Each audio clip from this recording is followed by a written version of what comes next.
Hello বন্ধুরা, কেমন আছেন? আশা করি সকলেই ভালো আছেন। তো আপনার চলে আসলাম আরও একটি ভিডিও নিয়ে। তো আজকের ভিডিওতে আপনাদেরকে দেখাবো ইমোতে কল যায় কিন্তু কল আসে না। এই সমস্যাটা কীভাবে আপনি সমাধান করবেন।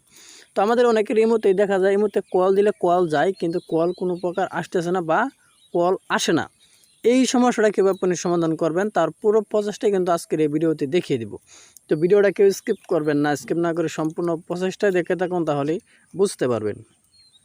তো কথা আর বাড়াবো না, এখন চলো মূল প্রবচন ভিডিওটা শুরু করা যায়।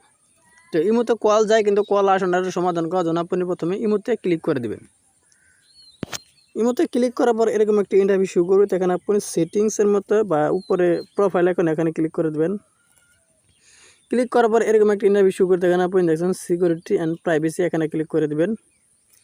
সিকিউরিটি অ্যান্ড প্রাইভেসির উপর ক্লিক করার পর একটু নিচে থেকে স্ক্রল ডাউন করবেন। করার পর এখানে আপনি দেখতে পাচ্ছেন কল নামের একটা অপশন আছে, এখানে ক্লিক করে দেবেন।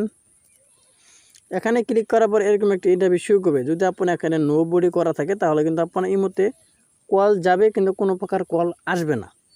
এখানে যে আপনি মাই কন্ট্যাক্টে দিয়ে রাখেন, অর্থাৎ আপনার কন্ট্যাক্টে যারা আছে তারা যদি কল দেয় তাহলে কিন্তু কলটা আসবে না। আবার যদি নতুন করে কেউ অ্যাড করে কল দেয় তাহলে কিন্তু সেই কলটা আপনার কাছে আসবে।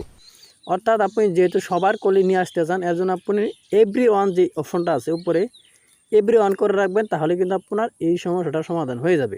তো যাদের নো বডি করা আছে তারা এখনই উপরে যেটা আছে এভরি অন এটা করে দিন, তাহলে কিন্তু এটা সমস্যা সমাধান হয়ে যাবে। তো এই ছিল মূলত আজকের ভিডিও মানে ক্লিয়ারলি বুঝতে পারছেন যে এই মুহূর্তে কল যায় কিন্তু কল আসে না, কীভাবে সমস্যার সমাধান করতে হয়। তো ভিডিওটা দেখে যদি ভালো লাগে অবশ্যই একটি লাইক করে দেবেন, আর প্লিজ চ্যানেলটি সাবস্ক্রাইব করে আমাদের সাথে থাকবেন। তো সবাই ভালো থাকুন, সুস্থ থাকুন, আল্লাহ হাফেজ।